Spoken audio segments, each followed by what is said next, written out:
Se tomar a pílula azul, fim da história. Vai acordar em sua cama e acreditar no que você quiser. Se tomar a pílula vermelha, fica no País das Maravilhas. E eu vou mostrar até onde vai a toca do coelho. Lembre-se, eu estou oferecendo a verdade, nada mais.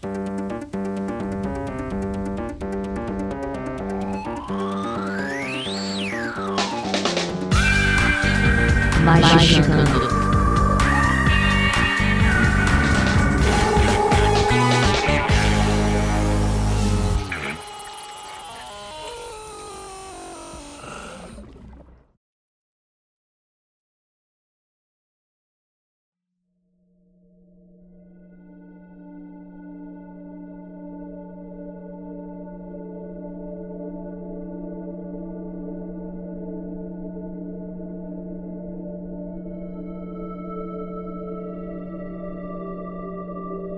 Edição 20 do Magicante, está começando sua dose quinzenal de capirotagem. Hoje vamos falar sobre uma personalidade pop no mundo do ocultismo, nossa queridíssima Madame Blavatsky, tão supracitada em tantos episódios, tantos podcasts, vocês vão finalmente entender a importância desta mulher para o ocultismo ocidental. A culpa é dela. Então é isso aí, ó. Qualquer coisa, vocês endereçam aí quando estiverem reclamando da tradição ocidental, vocês reclamem com ela lá. Eu sou Andrei Fernandes, vocês só podem reclamar de mim só por esse podcast. Tirando isso, não reclamem. E para me ajudar, temos ele, nosso queridíssimo Vinícius Ferreira. Isso aí, galera. A gente zoa, a gente brinca, mas se não fosse o Blavatsky, a gente não tava aqui hoje, né? Será? Fica aí a questão. Ou a gente tava aqui e seria o catolicando, né? Tipo, sei lá. Com CK. Com CK. É isso aí. Muitos vinhos e hoxas. Temos aqui também nossa queridíssima Black Filipeta. Olá, gente. Muitas boas tardes, boas noites, bons dias pra vocês. Estou muito animada para falar um pouquinho sobre a Madame Blavatsky. Apesar de não manjar tanto dessa figura, né? O que é uma falha de caráter, fica aí o adendo. Eu achei muito importante muitas das coisas da pesquisa que eu fiz pra essa pauta, viu? Muito bom mesmo. Muito bom estar aqui hoje. Excelente, excelente. Temos aqui também nossa queridíssima, a nossa Madame Blavatsky inconsciente, Lívia Andrade. Eu, hein? Não quero canalizar isso, não. A vida dessa mulher é muito animada. Foi Muitos momentos históricos. muito momentos históricos, muita coisa, conhece muita gente. Não, tô querendo paz, quietude. Perfeito, perfeito. Quem quer quietude também é a Nanda Mida, que está aqui com a gente hoje também. Opa, sempre que possível, tamo aí, né? Querendo quietude. Tô animada aí pra falar dessa Helena que não foi escrita pelo Manuel Carlos, mas podia ser. Pô, aquelas novelas espírita, Manuel Carlos podia dar aquela, fazer tipo uma viagem. Exatamente. A exatamente. Helena, protagonista é a Helena Blavatsky. Total, e ele sempre tenta trazer uma Helena que traz uma certa brasilidade, na verdade ele só acaba trazendo uma branca de classe média mesmo. Exatamente, exatamente. Muitas críticas aqui hoje, hein? Tô gostando de ver. Críticas. Crítica social, hashtag. Temos aqui também uma convidada incrível pela primeira vez no Magicando, nossa queridíssima Raquel Guimarães. E aí, tudo bem? Olá, boa tarde. Incorporei a voz dela, né? Porque eu tô com voz de fumante. Entrei no clima total. Tudo bem por aqui. Exatamente. Raquel está agora, nesse momento, fumando charuto. Essa voz é proveniente do gás carbônico liberado pelo charuto. Total. E vamos... Nosso especialista em Blavatsky, hein? Não vou nem... Oh. Gente, Madame Blavatsky, escritora russa responsável pela sistematização da teosofia, cofundadora da Sociedade Teosófica, uma pessoa muito importante de verdade, e para ter certeza que você sabe de onde está vindo as coisas que você crê, nobre ouvinte, você vai aprender agora, logo depois dos recadinhos, e a gente já volta.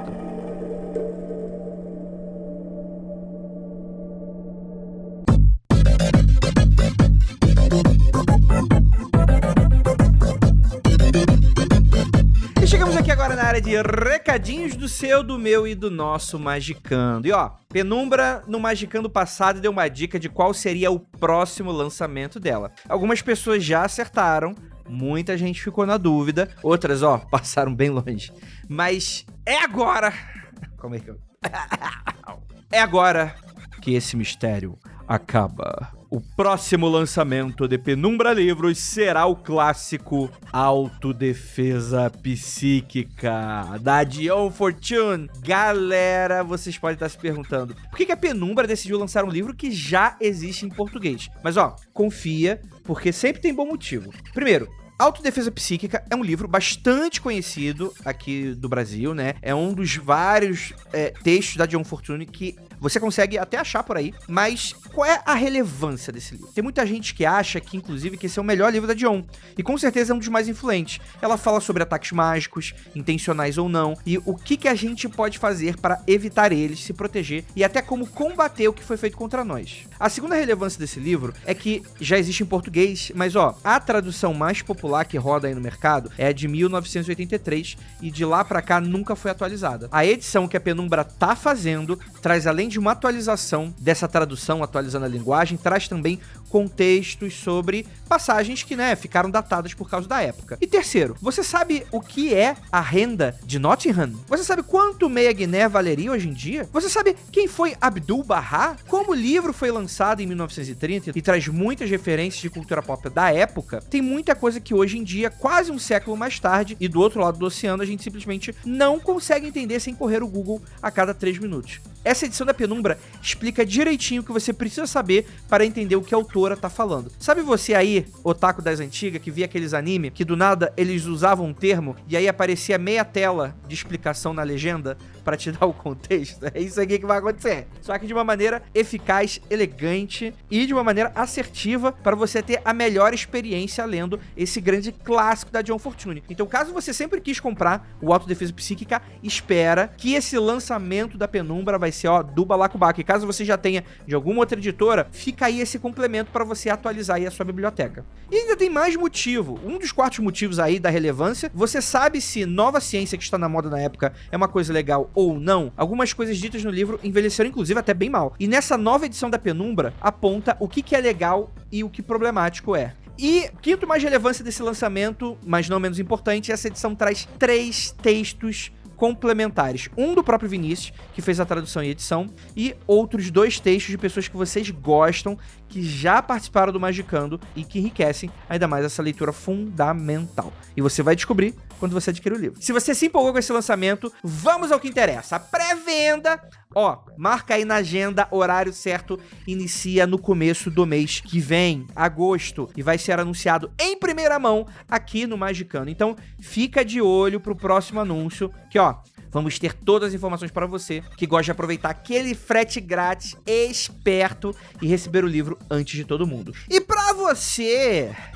aí que está empolgadíssimo com esse lançamento, novo lançamento da Penumbra Livros, John Fortune é sempre uma sumidade, é sempre um ponto de interesse e relevância. Temos aí o quê? Temos também uma oportunidade, por que não, você pegar o autógrafo com um dos caras que fez esse texto. Não vai pegar autógrafo que provavelmente você não vai receber. A pré-venda começa em agosto. Mas em agosto você já pode apertar a mão do cara que em um outro evento você vai poder pegar a assinatura dele, que é a Vinícius Ferreira. Ele vai estar onde? Ele vai estar dia 3 de agosto, um sábado, no evento Aconteceu Comigo, collab com o Rolê do Kleber. Pra você que não sabe, tá dando mole, temos aí os eventos do Magicando e do Mundo Freak. Pra você que não sabe, o Mundo Freak é a nossa casa do lado, a casa vizinha do qual eu também sou host, e vários dos magiqueiros já participaram ali do Mundo Freak, inclusive alguns deles vieram diretamente de lá, como o senhor Marcos Keller, por exemplo. Galera, essa é uma oportunidade, evento presencial, um espetáculo ao vivo, no qual vamos fazer um episódio que nunca vai sair no feed, vai ficar ali, apenas na memória e nos corações de quem forem comparecer. Vocês vão aqui no centro de São Paulo, Teatro Nossa Merda, é um teatro de stand-up, teatro, né, que a gente faz essas apresentações ao vivo ali pra vocês. Então teremos esse mashup incrível entre histórias assustadoras e histórias esotéricas muito malucas. Quem sabe aí a gente encontra o meio de caminho. Você já tá mais do que convidado. Você quer saber mais? Quer comprar seu ingresso? Adquira agora, lembrando, dia 3 de agosto, falta pouquíssimas semanas, pouquíssimos dias. Corre, vai lá nas nossas redes sociais, tanto do Magicando, @magicando com CK, quanto também no Mundo Freak. Se você não encontrar o link fácil, pode dar um puxão de orelha na galera lá na DM, que eu tenho certeza que você vai ser bem recebido e vai ganhar o link aí pra você adquirir agora o seu ingresso. Ou você pode ir lá no Simpla, né, jogar no Google, enfim, coloca lá Rolê do Kleber, galera do Magicando, Simpla evento, e você vai ver. E o último evento que a gente teve do Magicando foi ano passado, tá? Então é a oportunidade talvez desse ano de você encontrar a galera magiqueira. Corre, que os eventos têm vagas limitadíssimas. Dia 3 de agosto, sábado, você tem encontro marcado com Fátima Nano, com Andrei Fernandes e equipe equipe. E antes da gente voltar para esse episódio, Blavatsky, ficou incrível, temos apenas um pequeno recado surpresa para você que não sabe, tá dando mole. Esse final de semana ocorreu o curso do Keller sobre tarô, foi um sucesso, teve gente saindo pelo ladrão, esgotou, tava gente correndo sexta-feira à noite, pelo amor de Deus, Andrei, abre vaga, a gente abriu vaga no desespero, lá. Curso dado, curso cumprido, galera gostou demais, foi muito maneiro. Você que perdeu, infelizmente, agora só em algum momento, não sei, talvez. Cobrem aí o Keller, que quem sabe ano que vem a gente volta com o curso de tarô, mas a roda da fortuna gira e temos também o próximo curso a ser anunciado, que não está havendo as inscrições por enquanto, mas é já pra você já guardar um dinheirinho, galera. Setembro vai acontecer o nosso próximo curso do Magicando, hora marcada aí pra vocês, dia 14 de setembro. Já tem data, já tem um professor, eu só não tenho horário, simples e detalhes ainda, mas ó, vamos ter um curso de Vinícius Ferreira, nosso primeiro curso presencial, depois de anos sem a gente se encontrar presencialmente, ó. Esse vai ser importante ser presencial, pois será um curso de invocação. É isso mesmo que vocês escutaram. Vocês vão aprender a invocar aí os capirotos tudo, galera. E vai ser de boa, porque vai ser um curso extremamente prático. Ele vai ter bastante teórico, mas por ser presencial, vai ter bastante coisa prática, pessoal. Vai ser aquele momento para você tirar todas as dúvidas, como fazer a assunção forma-deus, não sei lá das quantas. Porra, eu quero ser o 007, eu quero ser... Enfim, mais detalhes sobre esse curso em breve. Em breve a gente vai dar aí. No próximo programa, teremos um Simpla já correndo. Então, galera, momento de você zerar aquela fatura do cartão de crédito para mês que vem. Já tá prontinho. Pro quê? Curso Invocação presencial de Vinícius Ferreira, setembro, dia 14, um sábado. Vai ser um sábado inteiro de curso. Tá bom, galera? Bora pra esse episódio.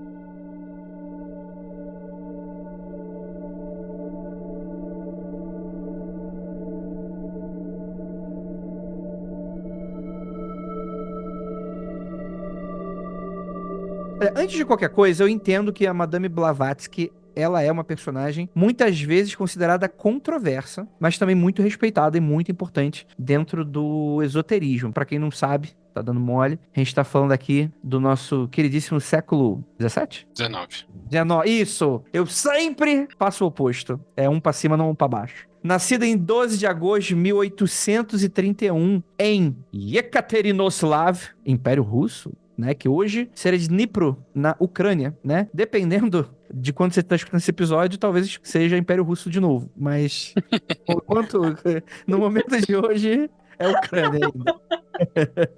Que horror, Andrei. É horrível comentar, mas ele não tá errado. Não tá. Não tô errado, não. E a gente tá rindo mesmo sem dever rir, né? Exatamente. Né? Se a gente estivesse falando sobre Guerra Fria, eu falo, então, gente, sabe aquela guerra que nunca acabou, né? Que sempre dá uma esquentada? Então, gente, a Blavatsky, ela é filha de uma nobreza russa, né? Teve acesso a uma educação bastante privilegiada. Era aquela ideia do branco que viajava o mundo pra aprender e ter os seus conhecimentos. E eu queria entender, primeiramente, vou chamar uma pessoa aqui, que eu não tava esperando chamar, nosso segundo único homem da mesa, Vinícius Ferreira, que trabalha com livros de ocultismo. Você trabalha muito com livro, né? Uhum. Ela escreveu alguns livros, né? Queria que você me explicasse quando você conheceu a Blavatsky e, na sua opinião, a importância dela na parte não só literária, né, só do ocultismo ocidental, o que tu acha? Cara, eu conheci a Blavatsky antes de conhecer a Blavatsky. Conheci os pensamentos da Blavatsky antes de saber que Blavatsky existia. Eu já comentei isso aqui em alguns episódios, né, que a minha criação espiritual dentro de casa foi uma coisa muito maluca. Tudo que eu sei sobre Bíblia veio da minha avó, testemunha de Jeová. Eu aprendi muita coisa do meu pai, simpatizante do budismo, da linha tibetana, né? Enfim, foi uma coisa muito doida, assim. E muito do que eu ouvi e não sabia de onde vinha, sobre como funciona o mundo espiritual e etc., era coisa de Blavatsky que eu não sabia que era. As pessoas que participaram dessa minha instrução, meu pai, um tio que eu tenho também que manja muito dessas paradas, falavam com as coisas que eles acreditavam. Eu não tinha muita referência, não tinha material pra consultar, eu só falava, ok, é uma pessoa mais experiente do que eu, que manja das coisas, que já teve uma porrada de experiência, falando que é assim, deve ser assim. Então, durante muito tempo eu acreditei em pensamentos blavatskianos sem saber de onde veio. Meu pai, tinha na biblioteca dele alguns volumes aí sobre conhecimentos ocultos, vamos chamar assim, mas não tinha nada da Blavatsky. Eu cheguei a ler das coisas dele, muita coisa clássica de Veda, né? O Upanishad, Bhagavad Gita, li os livros do Prabhupada, li coisa de Hare Krishna, li coisa de Sai Baba, li coisa de uma porrada de gente, mas não tinha Blavatsky. Então, eu meio que li aquelas paradas lá, achava algum reflexo do que ele estava falando, mas não tinha exatamente, né? Por quê? Porque ele leu isso de outra pessoa, ele não tinha os livros. E hoje em dia, eu adquiri para mim uma coleçãozinha de Blavatsky, os livros mais importantes dela. E, sendo bem sincero, eu não li os livros de capa a capa. São livros que eu uso para consulta e para referência. Por quê? Porque eu trabalho com livro esotérico e não tem uma desgraça do autor esotérico que não faça alguma referência a Blavatsky, mesmo sem querer. E para entender direito, você tem que ver o material de referência. E para ter material de referência, você tem que ter o livro lá na mão. Ler Blavatsky digital é uma desgraça, porque não existem duas traduções iguais, referência a número de páginas se perde. Então você tem que ter o livro físico, não tem jeito, saca? Minha opinião aqui, sem querer alfinetar ninguém, é que a tradução brasileira é meio sofridinha. Então, às vezes eu vejo alguma coisa na tradução brasileira e depois eu corro pro inglês para tentar achar um meio termo. Às vezes na tradução brasileira se faz duas traduções diferentes para uma mesma expressão que não é usada em mais lugar nenhum. Tem termos que a Blavatsky usa que você joga no Google e sai 0 resultados. É um negócio muito doido, assim. Tem algumas coisas que parece que ela tirou do rabo, assim, mas não. Ela tem muita referência. Só que muito do que ela usa como material de referência para ela, como era a tradição dos autores esotéricos da época, ela não fala de onde veio. Não fala e pronto. E muita coisa veio de tradição oral. Ela viajou muito pelo, abre aspas, Oriente, né? Ela teve na Índia, ela teve no Egito, ela teve em um monte de lugar, conversou com muita gente, teve contato com muitos mestres, nesse plano e em outros. E tudo que ela escreve, ela nem assume o manto de eu sou a portadora da verdade universal. Ela só fala, galera, isso aqui é verdade, isso aqui eu tenho uma fonte que me diz que isso aqui é verdade, toma aqui, e não fala qual é a fonte. Então é um negócio muito doido, assim, tem muita coisa, tem muito material. Assim, do que eu li da Blavatsky, o que mais me impressionou não foi nenhuma parte intermediária, assim, de texto. O que mais me impressionou foi o prefácio da Voz do Silêncio, que fala sobre como o livro foi escrito. E é uma coisa completamente maluca aquela mulher ter captado aquele aqui na edição brasileira, tem outras edições que são outras quantidades de tomos, mas a edição brasileira é em 6 volumes. É muita coisa, é muito material. A letra é pequenininha, é socado na página, é muito texto. E ela escreveu tudo de memória, meu chapa. Boa parte do tempo ela estava, se não me engano, na Índia, onde ela não tinha acesso à biblioteca dela, mas ela tinha uma memória miserável, ela lembrava o número de página de uma referência que ela consultou anos antes, e ela escreveu tudo, assim, ela não clama ser uma obra inspirada, ela não clama ser pensamentos originais, ela sistematizou um tantão de conhecimento que ela recebeu ao longo da vida, naquelas páginas ali, de memória, e isso é um feito muito impressionante. Mas ler Blavatsky é uma coisa meio desesperadora por causa disso. A tradução que a gente tem hoje não ajuda, o texto é denso demais. Acho que era denso na época, e hoje em dia a gente tá mais mole também.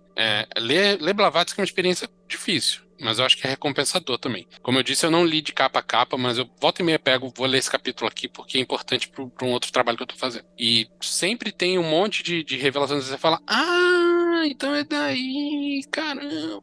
É muito doido. Eu tenho uma relação curiosa com a Blavatsky. Eu vou entrar nessa conversa para dar um detalhe, assim, ele lendo Blavatsky, tava precisando, acho que ele leu os 2 primeiros tomos direto dos 6 tomos, e era muito engraçado porque ele lendo sozinho, né, ele, é daqui que tiraram, Olivia. Eu disse, joia, eu não tenho ideia que você tirou. Aí disse assim, olha, fulano falava isso, olha de onde veio isso. E ele falava sozinho, sabe? Porque ele ficava surpreendido de onde estavam vindo as coisas. Não sabia que era Blavatsky. Mas é surpreendente. Eu acho que talvez ela seja a autora mais influente do ocultismo, na moral. Por mais que as pessoas que estão citando ela não saibam que estão citando ela. Raquel, eu queria muito saber a sua opinião, assim, tendo em vista essa fala do Vinícius, assim. Quando que você conheceu Madame Blavatsky, a importância dela, segundo o seu ponto de vista? Então, eu acho ela importantíssima para todo esse rolê que a gente tá. Inclusive, eu queria até mostrar para vocês um livro muito legal, que é sobre ela, muito gostoso de ler, e ele, inclusive, é um quadrinho, é muito legal. Qual o nome do livro? Anos Velados. Blavatsky, Anos Velados. Isso. Ele é muito legal para te se ler. E com relação aos livros mesmo dela, eu concordo com o que o Vinícius falou. São livros muito densos e, querendo ou não, são livros que são mais para consulta. Pelo fato de eu ser casado com o Rodrigo, acaba que a gente fez vários apanhos de autoras, né? Desde a Blavatsky, como John Fortune. Mas essa questão dos livros, igual ele estava pontuando, eu acho de extrema importância para quem estuda tê-los, porque um livro para uma consulta é muito importante. E a história dela é uma história muito intrigante, né? Igual você estava já começando a citar, Andrei, são vários pontos que chamam a atenção com relação à história dela, né? Mas assim, em termos de tempo que eu conheci ela, foi mais ou menos uns 4 anos que eu sentei mais a fundo com o Rodrigo pra gente poder conversar e discutir mais sobre essas questões, sobre ela e tudo, que é muito interessante e foi uma pessoa muito importante para esse meio. Perfeito, perfeito. Eu acho que é interessante a gente salientar que, antes de qualquer coisa, é importante que a gente vai falar das polêmicas, das controvérsias, vai fazer uma piadinha, etc e tal. Mas é importante contextualizar a Blavatsky como um fruto do seu tempo, né? Que é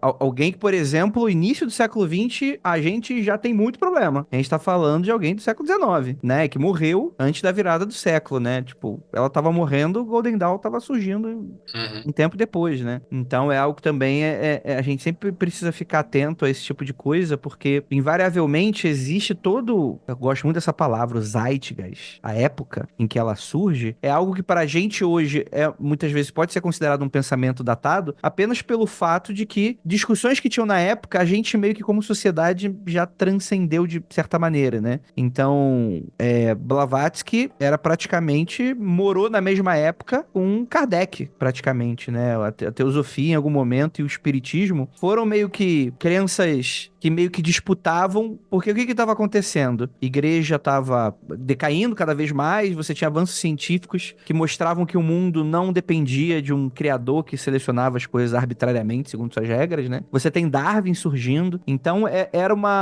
começou a existir um monte de iniciativa bastante interessante nessa época, justamente que trata sobre esse momento meio que sem, como é que eu posso dizer? Meio que de disputa mesmo, né? De narrativa quanto, beleza, o que eu tô fazendo não é exatamente religião, o que talvez dê pra encarar como uma ciência, mas ainda assim, questões, né? Questões. Ela deu um chute na porta naquela época com relação a todo o conteúdo que ela tinha, desde a infância, desde tudo. Ela, como se diz, ela acreditava naquilo e foi seguindo o baile. Quem quisesse, vinha com ela, né? Eu acho super importante isso que vocês estão falando agora, porque eu mesma, a princípio, assim, anos atrás, os primeiros conteúdos que eu vi sobre Blavatsky, sociedade teosófica, nunca me chamaram a atenção. Eu acho que, a princípio, pela estética, né? Eu sempre tive muito problema com esse lance de sociedades iniciáticas, ocidentais, enfim. Então rolava um certo desprezo, mas de qualquer maneira, ao longo dos anos, eu estou tentando transformar isso e entender um pouco melhor, justamente para compreender a importância dessas figuras e não só vilanizar, porque eu acho que é desumanizante, assim como endeusar também é desumanizante também, sabe? Entender aquela figura como fruto do seu tempo, enfim, como ela influencia várias coisas. Acho que até para formar um pensamento crítico eu preciso saber do que eu estou falando, então eu estou mais aberta e mais receptiva com esse tipo de conteúdo, assim.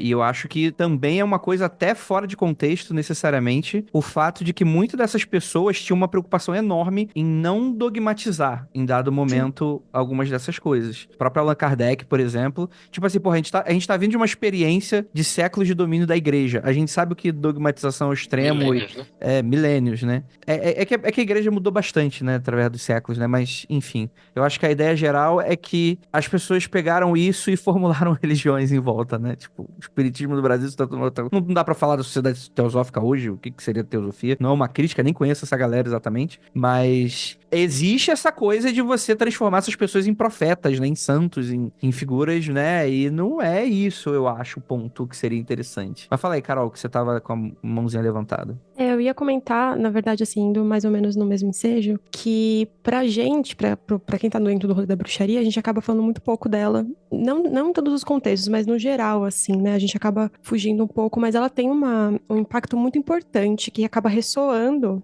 pro momento em que a bruxaria moderna como eu posso dizer, fixada, né? Quando ela nasce, de fato. Esse pensamento, ele acaba influenciando até todo aquele momento de contracultura, parada hippie. Um momento muito importante pro nascimento da Wicca, posteriormente, sabe? Então, se não fosse esse trabalho, eu não sei como estaria agora a bruxaria, entendeu? Então, não tem como olhar para dentro da minha prática, né? Não tem como olhar para ela e não falar, porra, que trabalho foda, né? Que importância que foi isso daqui, né? Como foi necessário para que a gente pudesse ter parâmetros e para que a gente pudesse ter um novo pensamento para criar uma nova coisa, né? Quando se trata, claro, né, de bruxaria. Existem aí outros contextos e outras questões que o Andrei falou mesmo, Claro. que é importante ressaltar também. Mas, no geral, eu não vejo como desassociar, né, essa influência dela e todo esse arcabouço teórico que ela trouxe para a bruxaria moderna, né? Sim, com certeza, né? E é importante falar que ela também, né, tava ali nesse bolsão cultural esotérico que muita gente participou também, né? A gente brinca, né? E de fato ela tem uma importância absurda, né? Mas meio que também ela tava meio que respirando aquilo ali, né? E eu acho que é interessante também voltar um pouquinho pra biografia dela nesse sentido, justamente porque ela sempre foi uma pessoa muito interessada em espiritualidade, desde muito nova, assim. Inclusive, a Blavatsky é conhecida, supostamente, aí também mora aí um pouco dessa discussão do âmbito fraude, não é uma pessoa que se aproveitava ou não, etc e tal, pelo fato dela sempre, você ter essa coisa do psíquico dela, né, muito forte, né? Ela era uma pessoa sensitiva, ela era uma pessoa com poderes psíquicos incomuns, né? Bem aquela poderes principais, vamos pensar em paranormalidade, né? Daquela estética que é meio, não aquela intuição religiosa necessariamente, mas aquela coisa de clarividência, aquelas coisas nesse sentido, né? Que algumas pessoas falavam que ela não se aproveitava muito disso em dado momento no sentido de se vender como uma paranormal, uma psíquica, e outras pessoas falam que ela era uma fraude justamente por abordar esse tema em alguns momentos, né? A ideia geral é que ela teve um casamento frustrado, no término do casamento, vamos lembrar, gente, século XIX, né? Ela termina o casamento e ela parte numa viagem, né? Do tipo, é isso aí, vambora. Ela viaja o mundo todo em busca de conhecimento filosófico, espiritual e esotérico. Nesse momento, ela diz ter tido diversos contatos com experiências fantásticas, né? Entrando em contato com vários mestres, Mahatmas, né? Que ensinaram pra ela um monte de coisa. E eu acho que é interessante ela construir essa ponte entre, na época, eu vou colocar aqui a palavra Oriente, né? Entre Oriente e Ocidente, de fazer essa ponte. E com toda certeza a gente tem muitos conceitos hoje que talvez não fossem nem um pouco populares, não fossem ela, né? Karma, reencarnação e vários desses conceitos que pra gente, eu acho até que o ocidental foi meio que amaldiçoado por não entender bem esses conceitos, aliás, né? Mas não tem como não falar que isso influencia bastante a maneira como a gente enxerga o mundo esotericamente, né? Dentro da parte metafísica. Vocês imaginam a coragem que essa mulher teve de fazer essa volta que ela fez, essa viagem, de largar tudo, né? Porque ela fez igual uma novela que eu esqueci, acho que é A Senhora do Destino, que pega, rapta o bebê e sai correndo, mas o caso ela raptou foi o sobrenome do marido dela, né? Ela pegou aquele sobrenome, não se divorciou e vida que segue, né? Então, assim, foi muita coragem que ela teve de desbravar todo esse conhecimento. Se você for parar para poder pensar hoje em dia, é muito difícil a gente pensar nos nossos dias atuais em tentar fazer uma forma de um conhecimento tão amplo igual ela fez, de sair, largar tudo e buscar esse conhecimento, se você for parar para pensar nos dias de hoje, né? Então, essa questão do sobrenome eu achei muito interessante, o fato dela nem se divorciar, e é um sobrenome marcante, né? Com certeza. Ninguém lembra do marido dela, né? Ela casou super novinha, né? Ela teve um casamento arranjado super nova, com um cara muito Ela mais tinha velho. 17 anos e o cara 40, né? Nossa, O realmente é um teste. desafio, né? Você fugir, assim. Sim, teve uma questão que eles falaram que nem chegou a consumar o casamento, né? Que ela deu um jeito de, sei lá, pôr um chazinho mágico lá pra ele, e ele apagou e ela meteu o pé. Fez muito bem, né? É a melhor coisa. Quero acreditar nessa história. Eu prefiro também. Inclusive, essa história tá aqui, então eu achei isso muito engraçado, o negócio do chazinho. Você vê a imagem dela com o chazinho, assim, chamando ele, e você só vê o cara dormindo, então você fala, opa, um chazinho mágico, rolou. Acho legal a gente pontuar uma coisa que talvez o ouvinte não esteja prestando atenção, é que a gente vê ela como uma influência grande para o Ocidente, porque boa parte da carreira dela se fez nos Estados Unidos, ela escrevia em inglês, apesar de não ser o idioma natal dela, mas ela viajou pelo Oriente e ela era oriental. Ela não é da Europa continental, que nem a maioria dos ocultistas que a gente considera influente nos dias de hoje, assim, né? Ela tava aqui, né? A atual Ucrânia tava Pois é. Mas meiuca ali. a influência espiritual era fundamentalmente cristã, mas o contato com entre aspas, Oriente era muito presente ali também. Acho que parte do interesse dela pode ter vindo da geografia, né? Dificilmente surgiria um interesse desse se ela tivesse nascido na França, por exemplo. Tem uma conversa também, que eu não sei se é verdade, mas que ela tinha um avô, né, que tinha uma vasta biblioteca, porque ele pertencia a alguma sociedade iniciática. E ela começou a ler muitas coisas ali que foi criando um interesse nela, e eu acredito que devia ter coisa de toda parte do mundo, assim. Se ela era de uma família com grana, né, nobre, essa biblioteca devia ser riquíssima, assim. Ah, mas com certeza mesmo. E aí a gente tem um gap, assim, né? Não é como se a pessoa não tivesse vivido, né? Mas eu acho que é interessante falar dessa passagem que ela teve nos Estados Unidos, 20 anos antes da morte dela, né? Que eu acho que foi quando que ela dá uma estourada, assim, eu imagino. Não conheço o trabalho muito precedente, mas muita gente cita muito essa passagem, né? Que ela vai para os Estados Unidos na década de 70 do século XIX, né? Lá em 1873, né? Ela tem uma carreira pública que se torna uma figura muito celebrada e também muito polêmica por os eventos que ela comandava, né? Com seus poderes psíquicos para um grande número de pessoas, assim, né? Que é aquela coisa, não vou conseguir dar detalhes porque eu não conheço tanto essa parte da história, mas eu imagino muito influenciado, talvez, aqueles fenômenos de mesa girante da Europa, França, né? Mesa branca, que aí é um pouco diferente do que a gente tá acostumado hoje. Você vai pro centro espírita, você toma passe e recebe a mensagem. Mas na época existia ali uma pirotecnia envolvida, que era cobrada, aliás, né? Nesse sentido, assim, né? Então, em dado momento, ela se tornou essa figura bastante controversa por causa disso nessa época. E essa era a cultura do americano médio, do norte-americano médio da época, né? Ele comprava uma ideia se ele visse funcionando. Nessa época aí, você tem o Tesla, por exemplo, fazendo as demonstrações dele. Como é que é o nome do outro cara que era pior do que ele lá? O Thomas O Edison lá fazendo as demonstrações dele também. Nessa época ficaram famosos também os pilantras que vendiam óleo de cobra e faziam cura milagrosa com poções que não funcionavam. Mas os caras faziam tudo na base da demonstração. O americano, até hoje, ele é um pouco assim, mas na época... Total, o esquema super era... boa aí. Os caras não conseguem ficar um intervalo sem ser entretido no jogo. Então, eles compravam ideias na base do entretenimento. Tinha que ser um show, um espetáculo basicamente um e com pitch, né? demonstração.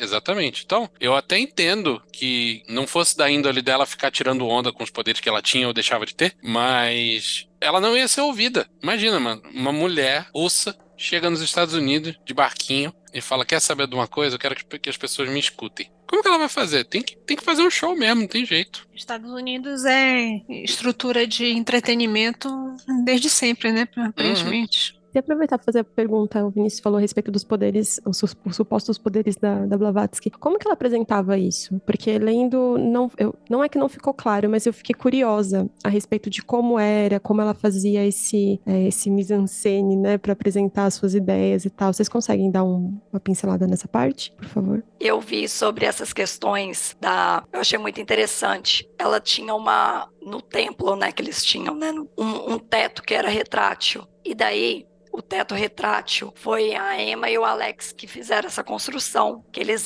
ficaram como uns ajudantes dele, assim, pessoas de confiança, sabe? E esse teto ele foi construído e tal. Daí, é igual vocês estavam citando, a questão de entreter, igual ele falou do Tesla, né, deu esses exemplos. Tinha de prender atenção. Então, eu acho que ela fez assim para poder chamar a atenção. E o pessoal falou assim, olha para mim. O que eles fizeram? Esse teto retrátil e colocaram cartas ali. Daí, quando o pessoal ia nessa alta sociedade, ia lá se reunir, do nada, sempre tudo no escurinho, caíam as cartas do teto, era uma coisa já programada para poder cair. E tinha um outro também que eles colocavam tipo uma máscara. E aí na hora que entrava, também ficava parecendo como se estivesse vendo alguma coisa. Mas diz que a máscara era tão mal feita que se fosse nos dias de hoje você ia falar assim, poxa, não, aí não, né? Mas isso mesmo assim o pessoal ficava vidrado naquilo. Então por mais que tivesse, né, esse lance meio fake que ela fez, tirando obviamente as coisas que de fato eram reais, esse fake que ela fez na época foi genial. legal,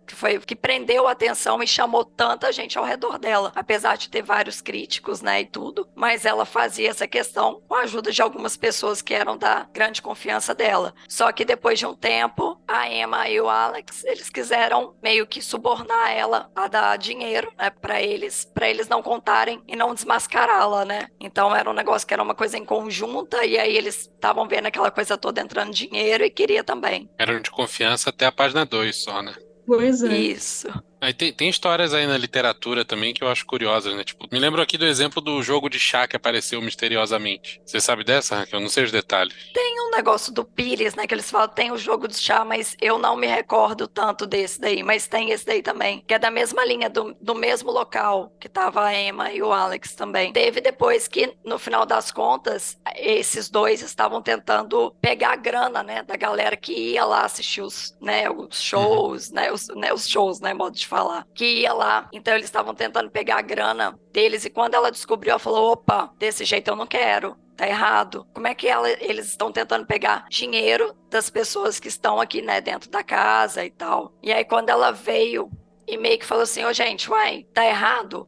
A Emma se sentiu super humilhada, super fragilizada, e aí fez essas ameaças de querer, né, expor tudo. Por fim, eles tiraram eles, né, da casa e tudo, mas passou um tempo que essa Emma se foi encontrar, eu até coloquei até essa observação, que eles foram encontrar foi com, quer ver, era um cara que tinha um santuário também, tudo. E ele era cristão, e também eles não gostavam dos cristãos, né? E aí, na hora que eles encontraram, eles quiseram comprar as cartas da Helena, aquelas cartas que ela havia de fato sido escritas pelos mestres. Então eles compraram e ele meio que lançou as cartas e fez o maior sucesso. Tipo assim, meio que virou um jogo, sabe? Foi como se ele comprasse as cartas e lançasse essas cartas. E nessa casa também, que eles faziam esses shows, tinha uma passagem secreta do quarto da Helena, que era justamente para onde era a salinha, né, a salinha de oração deles lá. Então tinha essa passagem secreta também, no qual a Helena também fazia essas coisas meio lúdicas, assim, para tentar prender a atenção do pessoal naquela época. É complicado quando você quer viver do que você gosta, né? Às vezes, hoje, porra, né, vou criar um canal no YouTube, aí eu tenho que, você vai alargando cada vez mais, pô, isso aqui tá fazendo sucesso, né? Aí você vai lá, porra, bicho, tem que pagar as contas, né? Foda, né? Mas ela teve um grande contato com os mestres, né? O Elmore e o Kuthumi, então, isso não tem nem como a gente achar que era algo fake daquela época, porque de fato, se você for analisar as coisas que ela coloca em pauta, realmente faz muito sentido esse contato que ela teve com os mestres. Então, não foi tudo, por exemplo, eu acho que ela fez aquilo para chamar atenção até ela, e quando ela conseguiu aquela atenção, ela colocou na pauta mesmo todas as coisas reais que de fato aconteceram, que eu super acredito nesse encontro dos mestres que ela teve, assim, de verdade, assim, eu acredito. E a forma que ela acreditava era de uma forma de telepatia, né? E não acreditava que era, vamos supor, espírito falando na cabeça, né? Ela Sim. pensava que era algo de forma telepática. Foi interessante isso, né? Tava vendo uns vídeos sobre ela, assim, fala que depois de um tempo ela começou a teorizar sobre, inclusive, essa coisa dos espíritos não serem de pessoas que já viveram, né? Serem essa Isso. coisa meio, né? Não sei se ela usa exatamente esse termo, aquela coisa dos cascões astrais, né? Sejam apenas uns vestígios, né? Uns ecos nesse sentido. Foi bastante polêmico, né? Tipo assim, pô, um espírita da época escutar essa parada, né? Que tava tentando, né? Descobrir as leis do universo através de entrevistas com espíritos, né? Nesse sentido. Mas acho que é interessante a gente citar da Sociedade Teosófica, obviamente, no episódio de Blavatsky, né?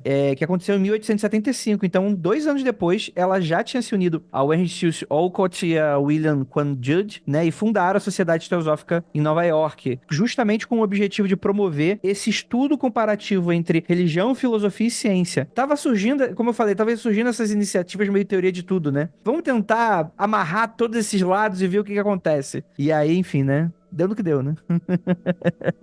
Só pontuar uma coisa bem breve, que é o seguinte: a motivação da Blavatsky não era dinheiro, ela era de família rica, ela não precisava ganhar a vida enganando os outros, saca? Se ela fundou a Sociedade Teosófica, se ela fazia esses espetáculos e tal, era porque ela queria que a palavra dela fosse ouvida, saca? Isso é importante a gente deixar bem claro aí, que não era um caça-níqueis, ela não precisava disso, ela não precisava pegar um barco e ir pra Nova York pra fazer isso. Ela podia levar a vida confortável que ela quisesse com a grana de família que ela já tinha. E aí eu acho que a Sociedade Teosófica é o local onde, por exemplo, meio que a gente herda o que foi Madame Blavatsky, né? Que ela foi meio que teorizando várias coisas e deixando no âmbito do concreto muitas opiniões que ela tinha, né? Depois de passar praticamente a vida toda investigando o oculto dessa maneira, eu acho que é na Sociedade Teosófica que ela, de fato, enraiza todos esses conhecimentos dela em algum ponto nesse sentido. E que vai chamar bastante atenção da galera nesse sentido.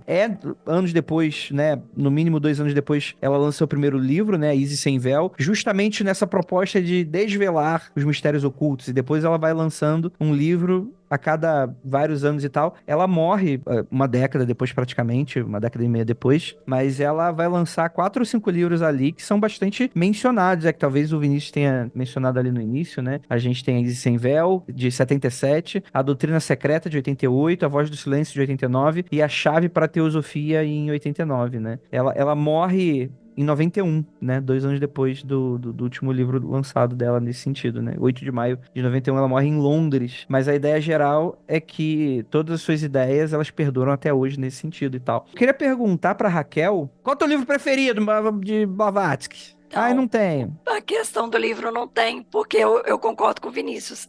Querendo ou não, um livro para consulta. Então, pegar o livro e ler ele como um todo, não teria um livro preferido, mas a doutrina falam que é o mais completo, né? Que ela tem até então. Então, se fosse para poder falar, falaria ele, né? Com relação a isso. Mas eu estava pensando, né, nos comentários com relação a ela. Poxa, você imagina a dádiva que é você conseguir estar no 2 lugares ao mesmo tempo. Poxa, essa mulher, como é que ela conseguia fazer isso? Ela conseguia estar num lugar e no outro ao mesmo tempo. Então, assim, são vários pontos que tem com relação às citações dela, a experiência de vida e tudo que ela coloca, que são incríveis. Hoje em dia, se a gente pudesse estar em 2 lugares ao mesmo tempo, olha o tanto de coisa que a gente já ia resolver e quebrar os paradigmas aí, né, e tudo. Então, assim, eu achei muito interessante desses pontos dela também. Igual ela, quando ela era pequena também, que ela fazia umas pegadinhas com os coleguinhas de fazer medo, né, que ela já tinha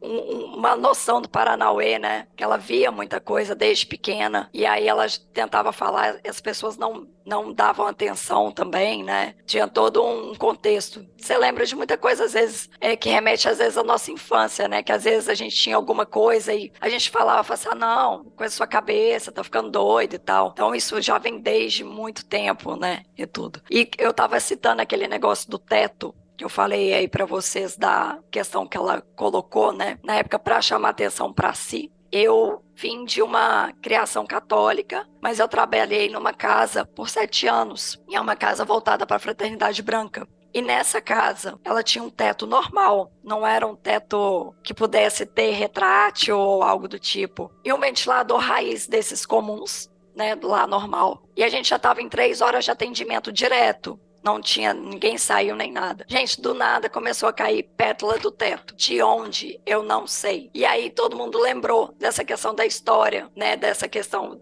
do teto e tal. Mas, sinceramente, não consigo imaginar que isso tenha sido forjado, porque não tinha nem como, sabe? Então, teve algumas coisas das histórias dela que me remeteu. Algumas coisas que eu já vivi e já presenciei também. Inclusive, com esse contato com os mestres e tal, que tem igual eu e o Rodrigo, nós temos também um contato com os mestres. E isso é uma coisa muito, muito preciosa, assim. Tirando o Vinícius e a Raquel, assim, de consulta de livro, etc e tal, a Nanda, Carolzinha, Liv Andrade, vocês chegaram a ler algum desses livros? Vocês têm algum comentário? Eu já consultei, assim, mas assim, falar que, nossa, eu li de cabo a rabo igual eu fiz com os meus, eu estaria mentindo e a gente não pode mentir diante da nossa convidada, não. O pouco que eu tive de contato, assim, de folhear, realmente sentir que é uma leitura muito densa para você sentar e começar a ler. É exatamente por isso que eu também não lia nada.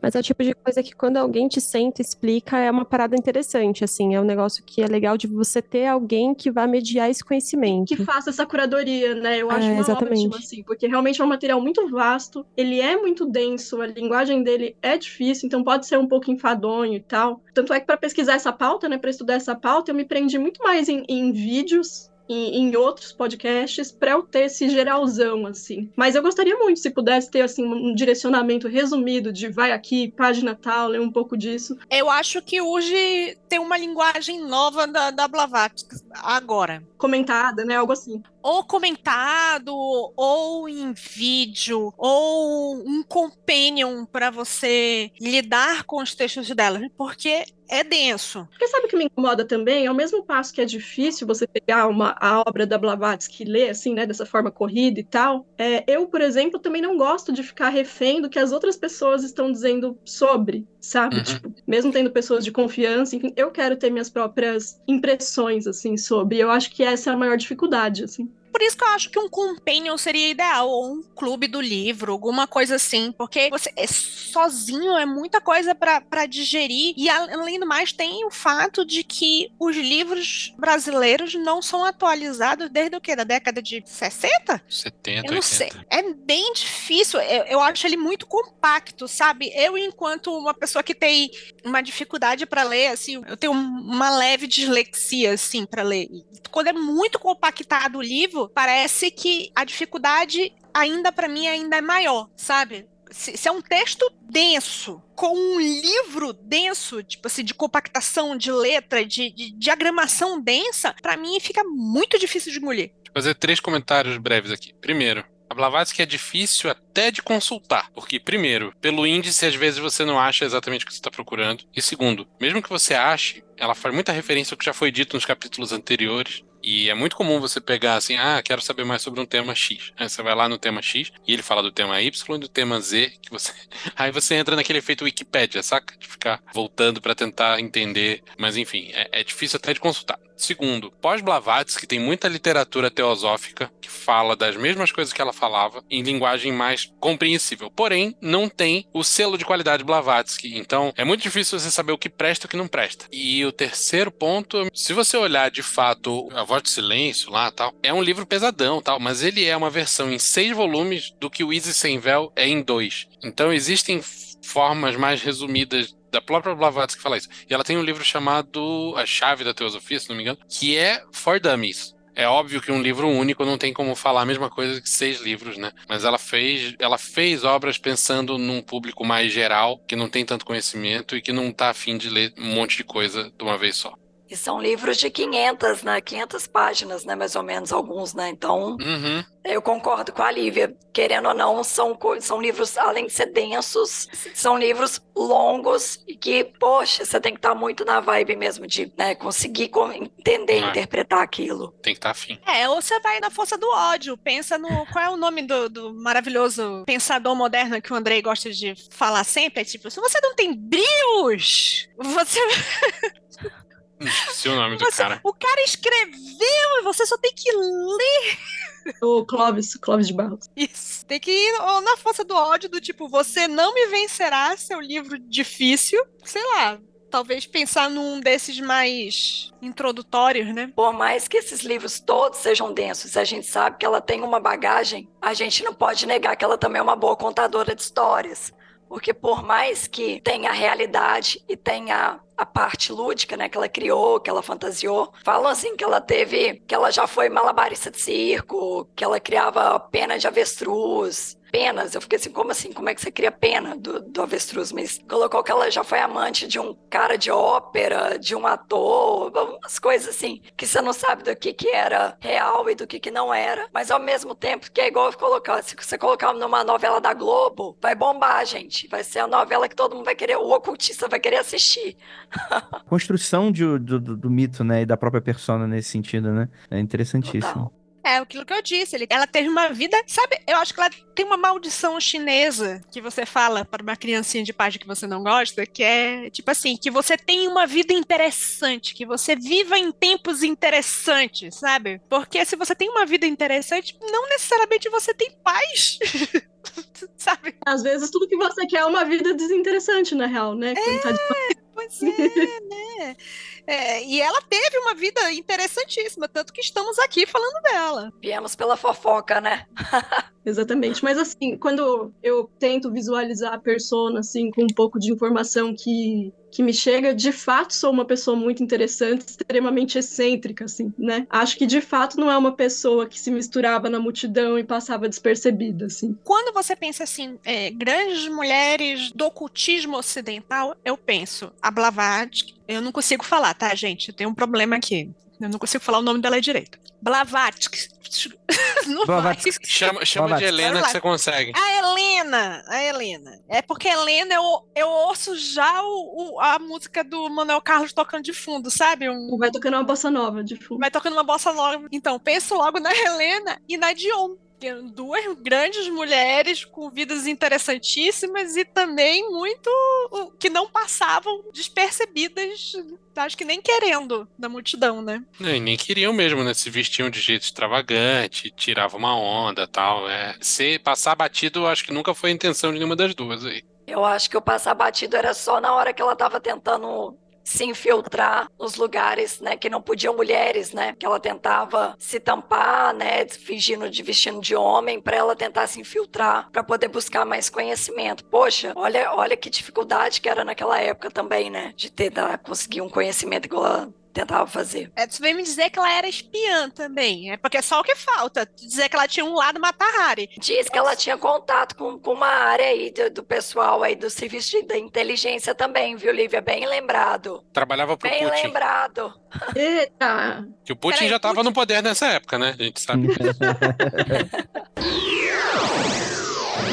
Falando um pouquinho mais sobre a teosofia, eu acho que a Blavatsky sempre criticou esse fato de não enxergar a teosofia como uma religião, apesar de tentar fazer esse elo, né, e um resgate de uma tal religião universal. Eu acho que só desse discurso, eu acho que ele já apresenta já uma datação conceitual, que é um negócio que, né, tem algumas pessoas esotéricas ainda hoje que creem nessa origem única de tudo, né, que em algum momento vai se unir. E aí é muito interessante, né, porque você tem todo aquele discurso referente apesar dela criticar bastante o materialismo, até darwiniano, tipo assim, acredito que ela nunca tenha falado contra a teoria da evolução, mas essa crença da época super materialista era algo que ela sempre criticava. Só que ao mesmo tempo, eu vejo que existe uma necessidade também nesse tipo de movimento dessa época em tentar dotar a crença como uma espécie de não sei se historicidade, não sei se dá pra falar isso dessa maneira, porque você tinha vários continentes perdidos, né? E aí você tinha vários povos, e aí esses povos foram se unindo. Então, essa nação aqui,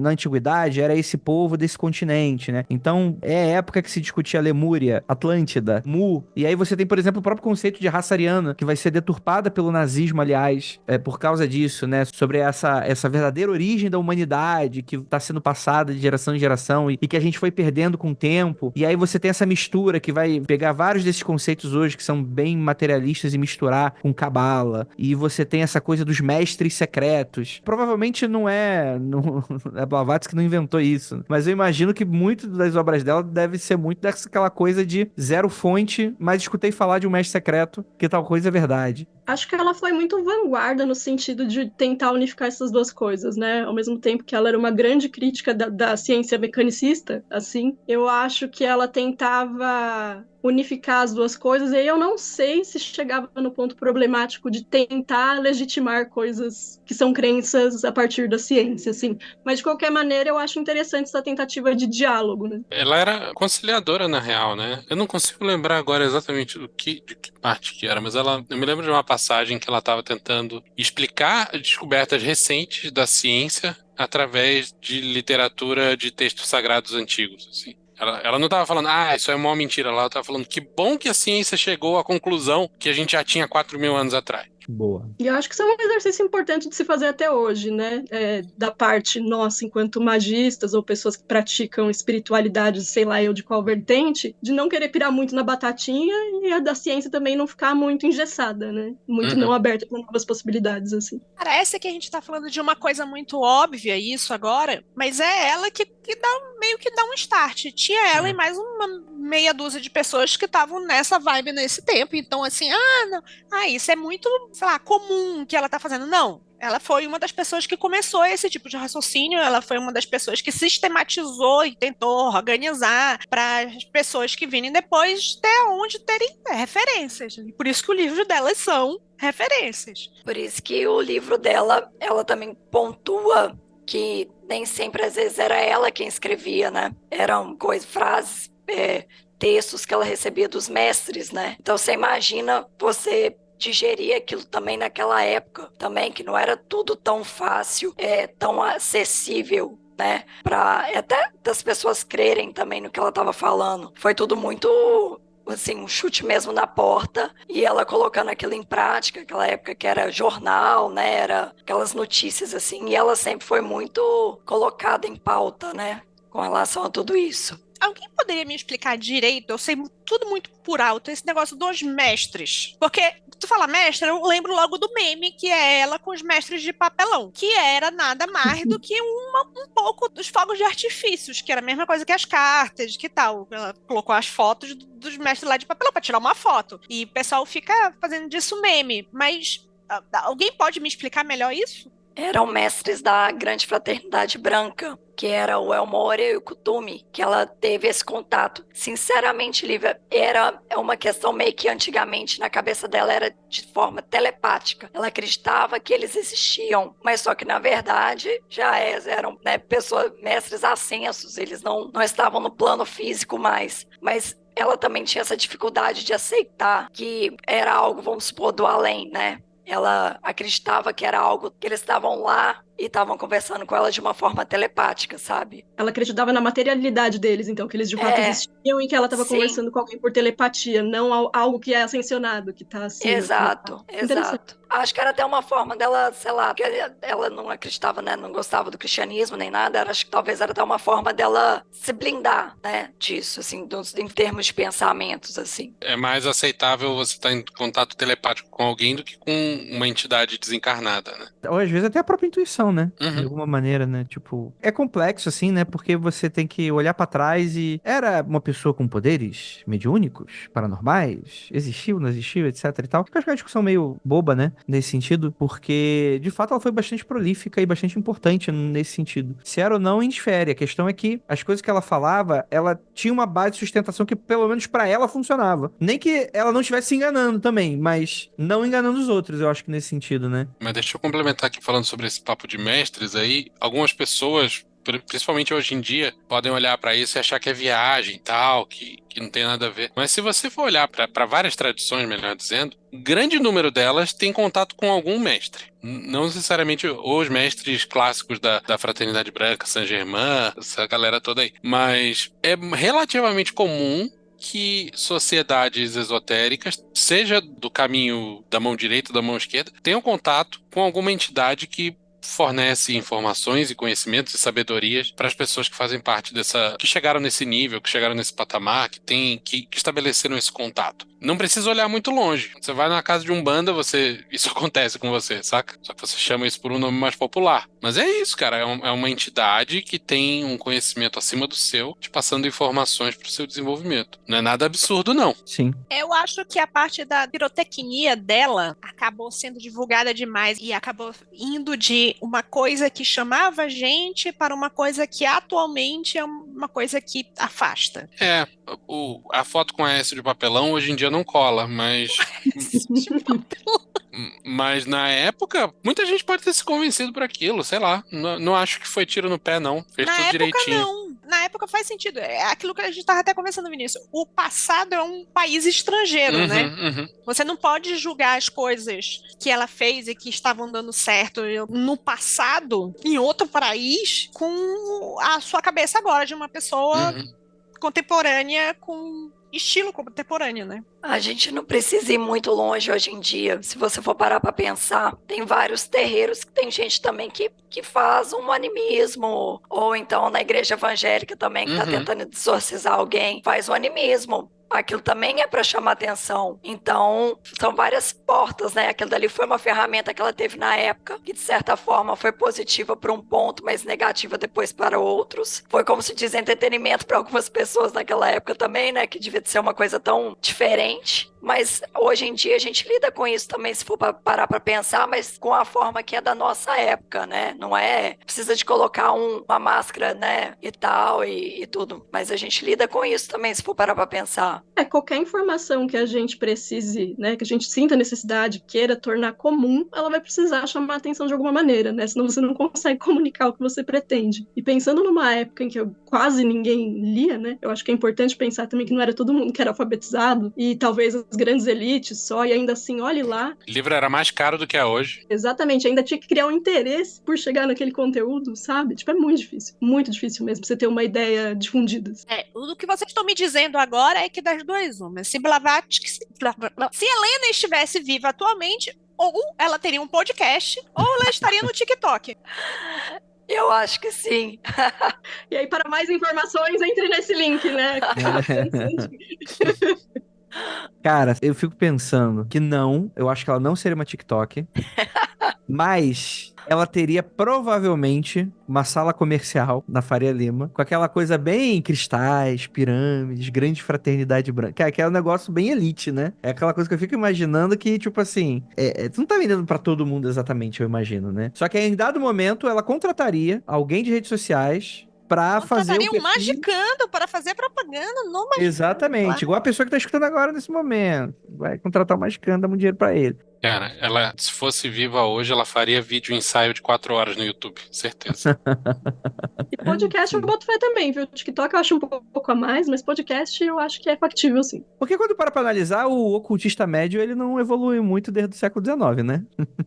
Pelo contrário. Gente, eu acho que eu tô pensando aqui que eu tenho várias referências de conteúdo que algumas pessoas estão fazendo atualmente. Caberia nisso. E eu estou envergonhada do meu arcabouço, do que eu tenho chafurdado, do que tem aparecido pra mim.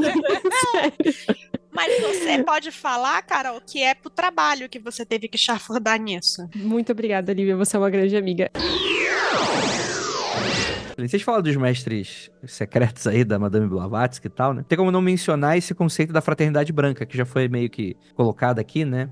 Nesse sentido, mas eu queria explicar um pouco melhor isso para o nosso ouvinte, porque com toda certeza, se você já frequentou algum centro espírita, você já ouviu falar de algo muito parecido com isso, né? E isso fica também dentro daquele contexto quase de guerra espiritual também, né? Posso acrescentar uma coisa? Desculpa mesmo te interromper, só porque você estava mencionando a respeito de questões do espiritismo e tal, mas eu queria trazer um adendo de que essa influência da questão dos mestres foi tão forte que dentro da Wicca a gente tem algo muito semelhante, que eles chamam de os guardiões das torres de observação, que é uma discussão que tem dentro, né, da prática, de que você se refere a esses guardiões que são referentes a cada uma das 4 estrelas que se referem, por sua vez, a cada um dos elementos, né? Então, cada torre se refere a um elemento que vai se referir ali a um ponto cardeal e tal, e você vai usar isso para fazer as invocações durante a abertura e fechamento de círculo. E eles são tratados como mestres. Então, essa influência acaba vindo também na hora que você está fazendo essa estrutura de ritual, né? Enfim. Então, mesmo dentro da bruxaria, a gente não escapa, tá? Tem muito disso também e tem gente que até hoje faz. Mas tem todo sentido, é o ciclo, né? Não tem coisa espiritismo que tem sim. Não, Oi? mas é o ciclo, né? Se a bruxaria é a religião mais antiga do mundo, então a Blavatsky acabou puxando a bruxaria. Aí fica o grande círculo sem fim. Olha aí, tá vendo? O sorrisinho de canto de boca do Andrei, né? Quando ele fala, é a religião mais antiga do mundo. Só falta fazer Cara, mas assim, a gente teria esse governo interior do planeta, que seriam seres super evoluídos, seres espirituais, não encarnados, já teriam transcendido a matéria há muito tempo, não reencarnariam, talvez, né? Muitas vezes colocados como mestres da sabedoria antiga, ou mestres ascensionados, que seriam esses seres, né, que compunham essa cúpula pro bem da humanidade, para evoluir, que eles querem evoluir a humanidade nesse sentido. Tem os caras do mal também. É muito interessante, né, cara, que, vamos lá, o que ela influenciou? Só das tretas da Golden Dawn, de um falar que tá puxando o texto do mestre secreto de não sei o quê, do mestre não sei da onde, etc e tal. E é sempre meio que umas origens meio difusas, só pra justificar a legitimidade do texto, né, e daquela crença, daquele paradigma em específico. Você vê como que foi uma peça fundamental pra você atribuir. Cara, espiritismo é só isso, né? Você vai pegar aquela data limite do Chico Xavier. Como é que é a história que eles vão contar? Que no Sol tem uma base, com Jesus Cristo de líder, com vários outros mestres iluminados que ali, né, quase como aquela coisa meio Illuminati, né, de que você teria esse grupo decidindo pela evolução da Terra e por aí vai, né. Isso é um tipo de coisa muito comum dentro né, de várias crenças e tradições esotéricas hoje em dia, né. Vou até dar uma outra pincelada a respeito dessa questão dos guardiões, que a teoria vem de um livro,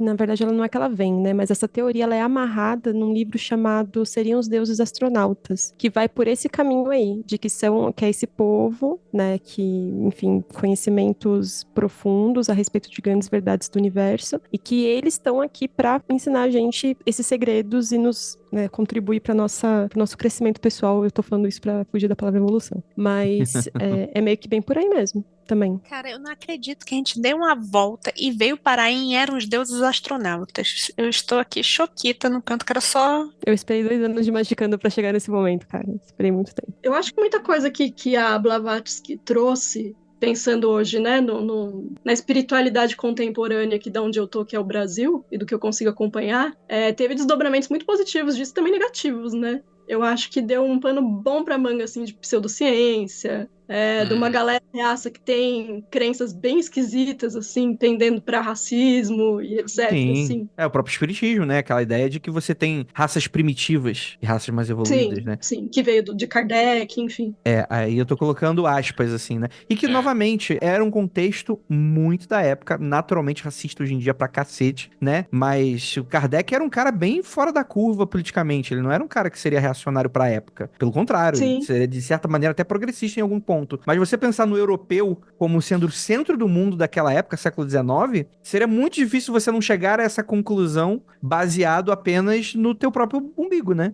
Nesse sentido, né? Mas é claro que não pode ser defendido hoje em dia. E hoje em dia tem gente com esse discurso, né? Não, e assim, se você olhar com atenção, o que ela tá falando lá sobre esse papo de raça e tal, não é estritamente racista, porque ela não tá mais falando de... realista, né? Ela suaviza muito, assim, das poucas coisas que eu li, comparando coisas que Kardec falava, por exemplo, que eram muito mais explícitas, assim, de não vamos perder tempo ensinando esse povo que eles não têm alma, umas coisas assim. Eu tô aqui sendo muito simplista, tá, gente? A grosso modo, assim. Eu percebo que, chegando na Blavatsky, esse discurso, ele é mais paternalista no sentido de vamos ajudar esses irmãos que estão abaixo e levar o conhecimento, sabe? Que é racismo também, no fim das contas, mas uma visão que dá uma certa acessibilidade que antes também não existia, assim. Mas eu acho que é o papo mais evocado em discussões sobre Blavatsky no tema racismo, fala sobre o lance das raças da humanidade, não sei o quê. E isso não tem a ver com raça, cor, etnia. Tem a ver com o estágio de evolução, sabe? Muita gente distorceu muito o que ela falou. E assim, tem margem para ser distorcido, né? E tem um pouco de pensamento racista ali, lógico que tem, né? Ponto de vista que a gente tem hoje, mas os pontos em que a galera mais mete o pau não são estritamente racistas. Estou falando de raça, mas não no contexto que a gente considera hoje em dia. A gente conhecer mais até por conta disso, assim. Muita gente pode criar ali uma rejeição, né, ao conteúdo por conta dessas coisas, mas é por isso que eu tô batendo muito nessa tecla hoje, mas eu acho mesmo interessante você ir lá e entender qual era o espírito do tempo, o contexto que ela tava, porque se pensava assim, é difícil a gente formar pensamento crítico lendo só o que a gente acha legal, né, ou só o que a gente não tem repulsa. Então é importante. É difícil até a gente achar alguma coisa legal se a gente não lê o que a gente não acha legal. Não, e eu acho até preocupante que a minha preocupação não é essa que uma pessoa do século XIX pensava. O meu problema é a galera do século XXI justificando, através do que é algo do que o século XIX pensava, né? Exatamente. E alguém que prega uma iluminação espiritual, que se prega como evoluído, que se prega como mais inteligente, porque o magista, ele tem um problema de ego absurdo, né? Isso é algo que já temos esse ponto comum aqui dentro do Magicando, dentro da, enfim, né? Já fizemos até pesquisa relacionada a isso, etc e tal, mas eu sou tão evoluído que a base do pensamento é do século XIX. Tipo, e novamente, não como um demérito do tipo de você se inspirar, talvez, ou separar, né? Porque qualquer coisa também critica, não. O Magicante está cancelando a Blavatsky. Tipo, parece que a discussão fica meio presa, né? Tipo, fica aquela coisa meio ruim de roda nesse sentido. Não pode criticar porque é santo. Tem que assumir todo o resto. Aí fica... Enfim, né? Eu não acho que seja necessariamente saudável a gente ficar preso no século XIX referente a esse tipo de coisa, né? Mas faz tu que queres, né? Já dizia o homem aí, né? Mas se vier racista, vai tomar um socão. Também não fica de bobeira também, não. Enfim. Fica de graça pra você ver. Mas, cara, muito interessante, muito interessante. Raquel, o que... Olha, já fiquei com medo. Raquel, o que você acha que foi, talvez... Não vou dizer a maior contribuição e tal, mas pontos interessantes que você vê, assim, até você e o Rodrigo nesse sentido, assim, que você vê, olha pra Blavatsky e fala, cara, esse tipo de pensamento é o tipo de coisa que a gente precisa, que é interessante a gente sempre estar revisitando, talvez que a Blavatsky tenha trazido de importância. Para mim e pro Rodrigo em si, pelo fato da gente ter trabalhado por 6 ou 7 anos na Grande Fraternidade Branca, pra gente, esse contexto que ela teve esse contato com os mestres, pra gente foi de grande importância. Então, a gente vê que por exemplo, aonde a gente trabalhava, é como se a gente não estivesse sozinho, porque quando a gente estava naquele ambiente trabalhando, vinha também mensagens, etc. Aí você pensa, opa, sei lá, tô ficando doido, ou então você fala, que é isso, né, que tá acontecendo? Mas na hora que você tava diante da pessoa que você tava atendendo, sem nunca ter conversado com ela, sem nunca ter tido contato, e falava as coisas, a pessoa fala assim, que é isso? Tipo assim, como é que você sabe disso da minha vida? E tal. A Blavatsky teve uma época que ela escrevia cartas e entregava para as pessoas, simplesmente era aquilo que a pessoa precisava de ler, ou coisas que, tipo, não tinha como ela saber da pessoa. Então, esse ponto dela, pra gente, chamou muita atenção para essa parte que a gente viveu de uma forma espiritual também, um contato, né, que a gente teve. Aí, que a gente também relata como se fosse mestres também, sabe? Porque aonde a gente trabalhava, ao contrário do contato que ela teve com os 2 mestres, lá eram 7 mestres. Um deles é o El Moria, né? Que era também e tudo. Então, esse contato que ela trouxe pra gente foi muito válido, que a gente vê que realmente faz sentido. E querendo ou não, a gente vê que não tá sozinho no mesmo barco, assim. Então, a parte que ela dava as cartas e era aquilo que a pessoa precisava ouvir, ou então não tinha como ela saber, a pessoa se chocava, a gente meio que vivenciou isso num período que a gente trabalhou também. Então, isso foi muito bonito, assim. Então, eu levo por esse lado. Raquel, mas você não me fode no final desse episódio aqui, Do que? referente a essa fofoca aí. Vocês trabalharam pra Fraternidade Branca? Foi CLT ou MEI? Primeiro de tudo. Como é que Nossa, explica essa história aí? voluntário total. Como é que funciona isso, assim, exatamente? Porque, assim, e antes de qualquer coisa, a gente tá falando do Rodrigo, a gente tá falando do Rodrigo Vignoli, que já participou de vários podcasts aqui, né? Eu não conhecia a extensão do trabalho da Raquel muito profundamente. O do Rodrigo eu já tive mais contato com o trabalho dele nesse sentido. E é muito interessante ver o Rodrigo trabalhando. Imagino que a Raquel trabalhe de uma maneira muito parecida também, né? E quando o Rodrigo vai trabalhar energeticamente, de limpeza, etc e tal, ele evoca todo mundo. A Galocura, Astacheran, as paradas todas. E eu acho isso muito interessantíssimo do ponto de vista, tipo assim, ó, não importa o que tá do outro lado, o que importa tá aqui pra ajudar, então vem aqui, vamos descer o cacete nas energias ruins, no Xuxa contra o Baixo Astral, do caralho. Exatamente.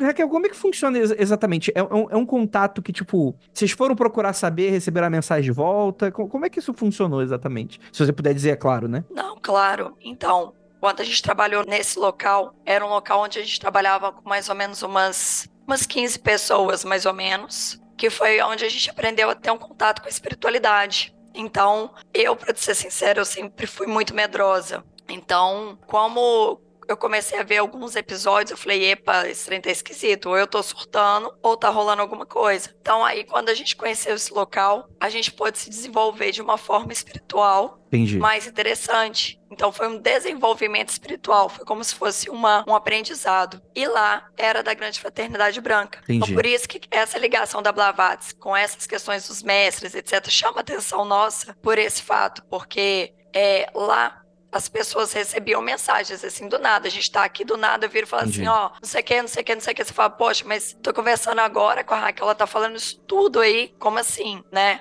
Uhum. Já aconteceu casos de depois da gente estar trabalhando nessa casa, eu já estava casado com o Rodrigo, a gente já tinha saído dessa casa, não fez mais parte tudo. Eu tava com o Rodrigo, a gente tinha conhecido um amigo dele recentemente e tal. Falei, Rodrigo, não é possível, eu já tava indo dormir e a voz na minha cabeça. Falei, não vou falar nada não, nem conheço a pessoa direito. Eu chegava assim, aqui ó, eu tenho um recado pra você, a pessoa nunca mais vai querer voltar na minha casa. Eu falei, Rodrigo, nossa, você vai ter que ligar pro seu amigo, eu vou ter que conversar com ele. O Rodrigo, nossa, mas sério? Eu falei, sério, não tô conseguindo dormir e tal. Mas não era nada que fosse tardão da noite não, era tipo 8 horas da noite e tal e tudo. Daí na hora que eu conversei com essa pessoa, ele falou assim, como assim? Como que você sabe disso? Como que você tá tendo essa, sabe? Então assim, é uma brecha que você vira e fala assim, você tem que tentar discernir se você acha que você tá surtando ou se é aquilo mesmo. Você tem as respostas quando você fala com a pessoa. E acontece exatamente igual ele falou. Ele falou assim, gente, não tinha como você tá falando nada disso pra mim, que você não sabe nada da minha vida e como que você acertou tanta coisa. Então tem uns paranauê, né? Tipo bruxa, né? Também, né? Falando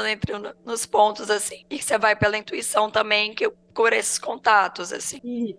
É muito doido, né, ouvindo o relato da Raquel, que às vezes religiões cristãs criticam tanto, né, alguns tipos de prática, mas você vê isso dentro da igreja também. Eu acho que tanto a evangélica quanto a católica tem essas pessoas que têm o dom da profecia, né, que falam, olha pra galera lá embaixo, fala, você aí, vai cuidar do seu rim, você, tá acontecendo isso, sabe? Tipo, Sim. não é uma coisa que é só patente dessa vertente mágica, você vê aí em diversos tipos de espiritualidade por aí. Eu ia mencionar isso mesmo, que ela tava mencionando a experiência dela, e eu tava pensando, cara, eu vivia coisas parecidíssimas quando eu era adolescente, ia com a minha mãe na igreja pentecostal dela, né? E é exatamente assim que a Nanda falou mesmo. A galera olha pra sua cara e fala, você, já aconteceu comigo, vou até fazer um relato aqui ao vivaço. Testemunho.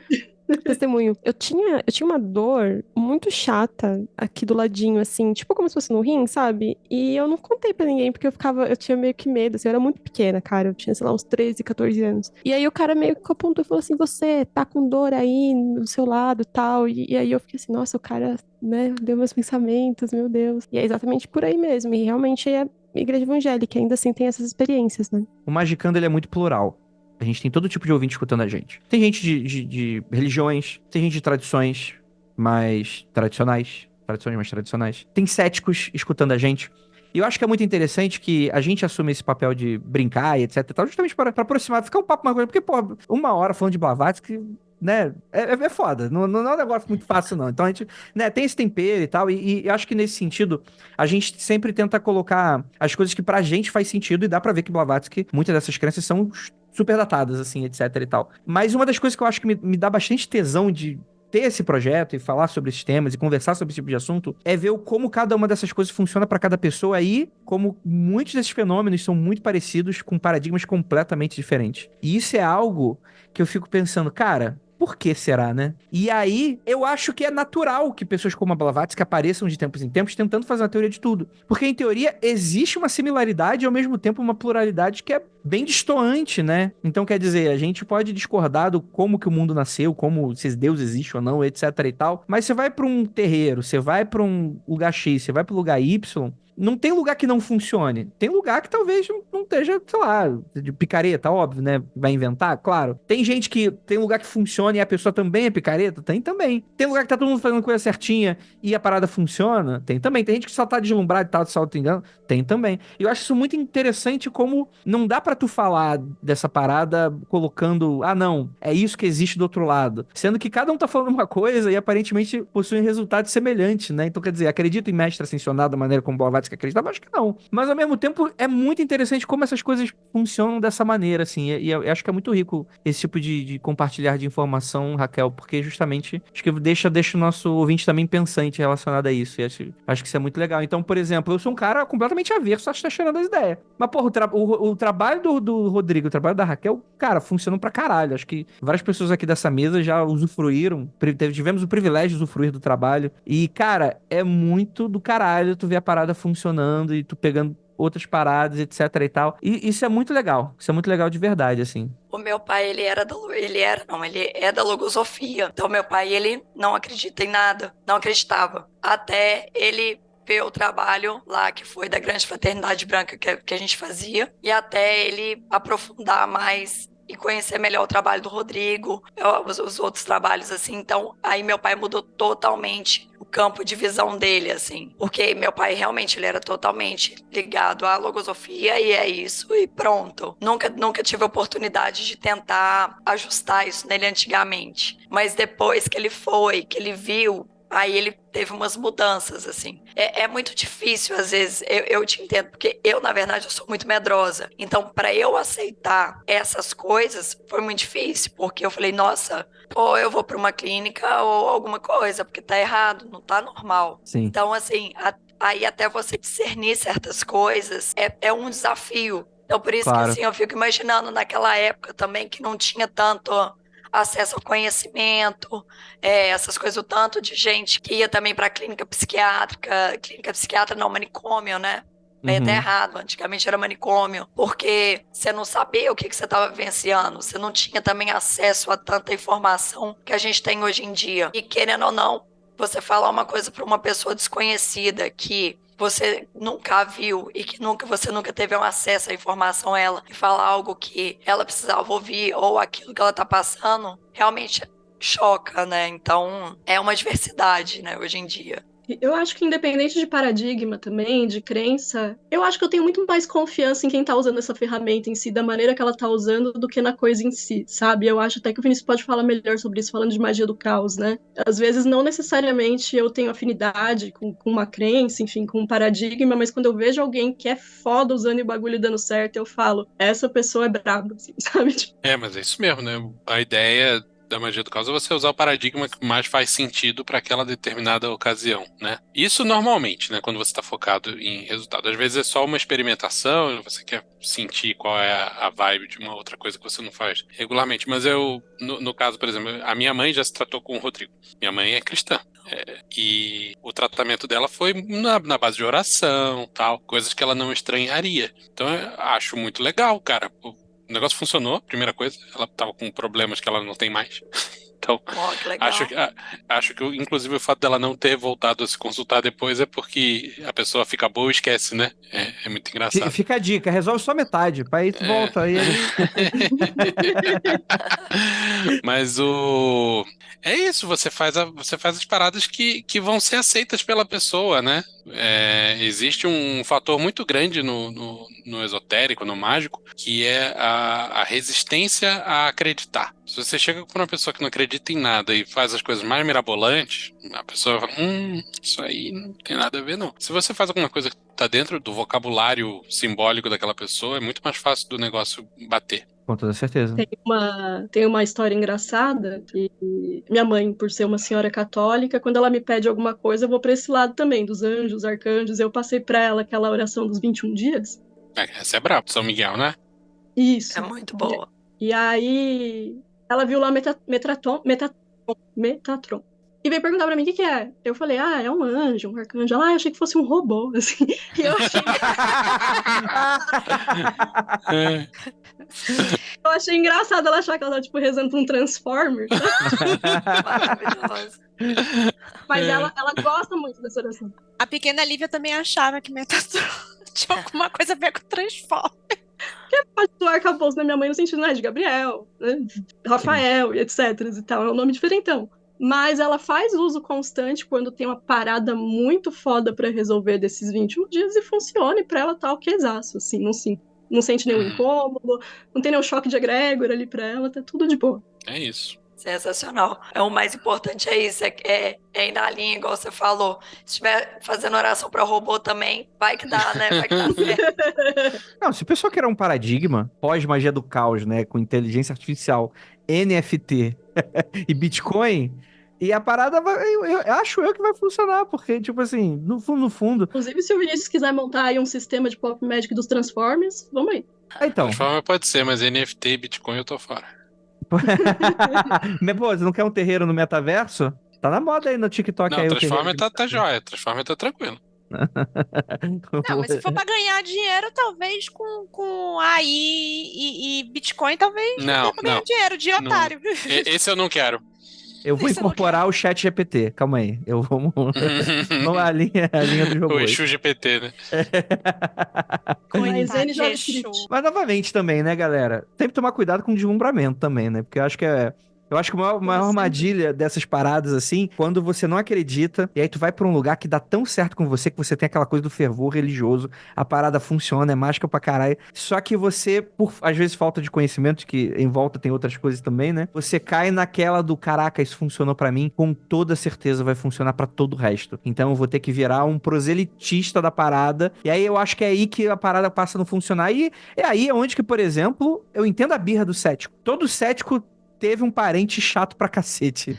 Todo amigo satanista, ateu satanista, já teve uma tia chata pra cacete, né? Mas é isso. É importante estar com o pezinho sempre na materialidade, porque afinal de contas estamos encarnados, independente da sua crença ou opinião sobre isso, né? Mas é de fato muito interessante como que essas paradas funcionam dessa maneira, assim.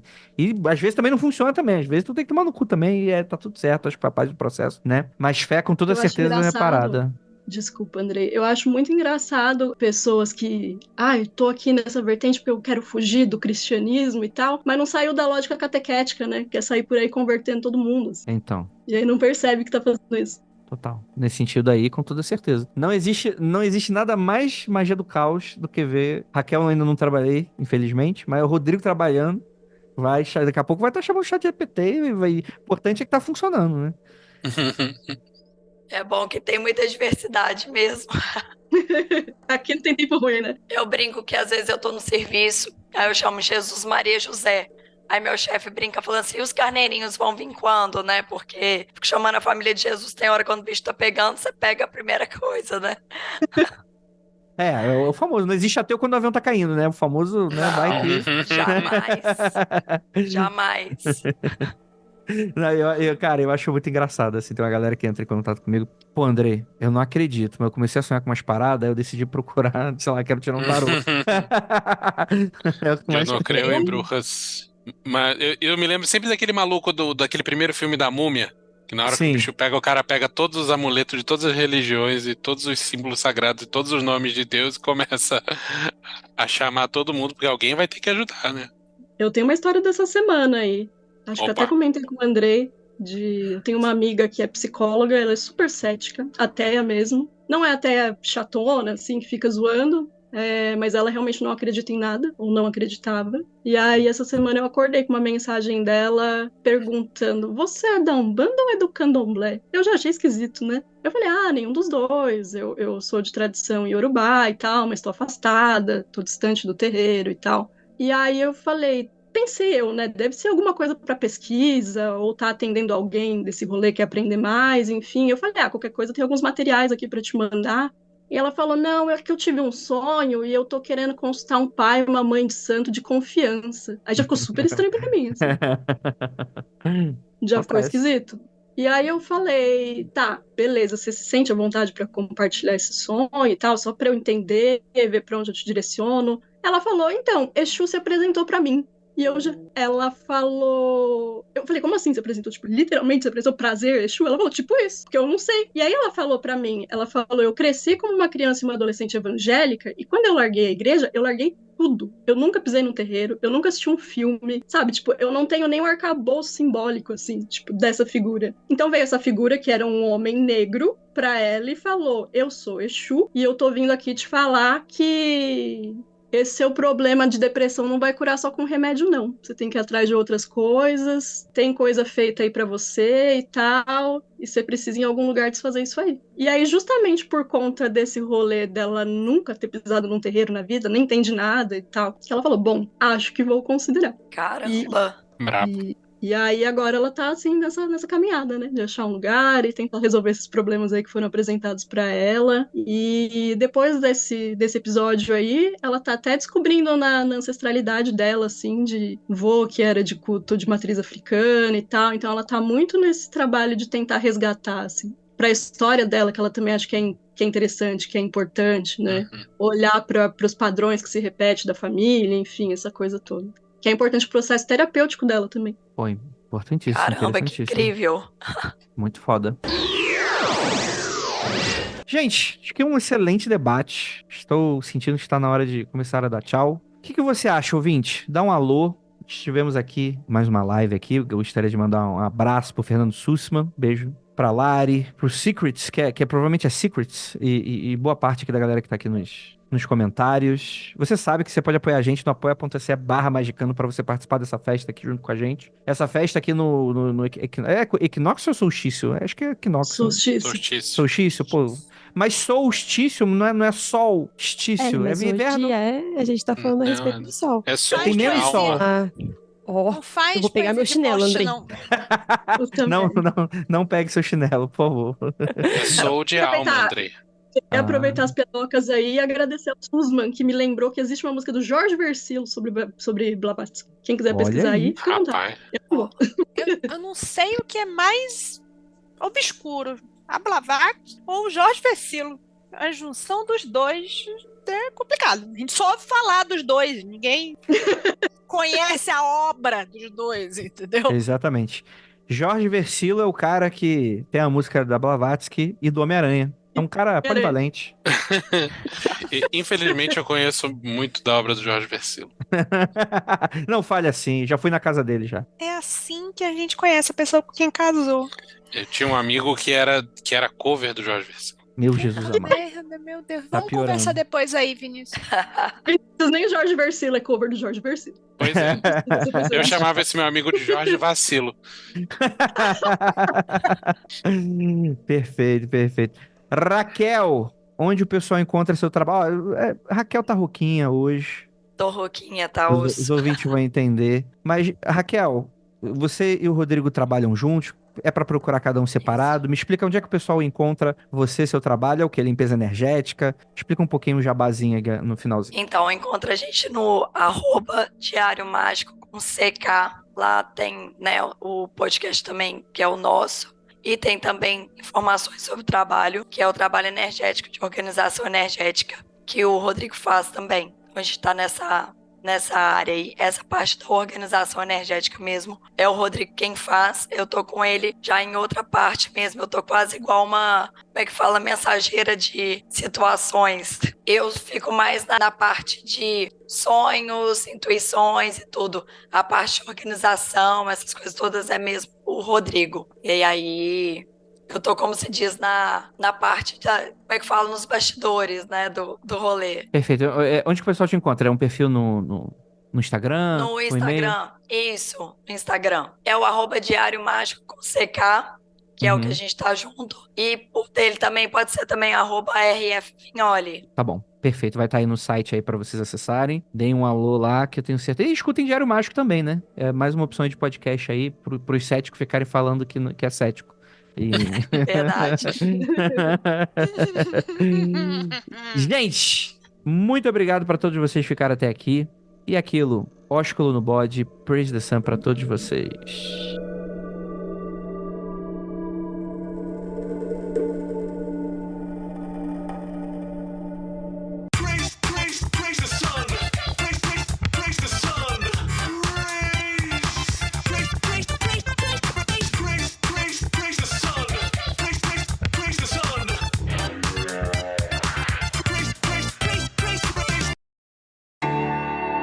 Senhoras, senhores e proletariado não binário. Este podcast foi editado por AJ Oliveira.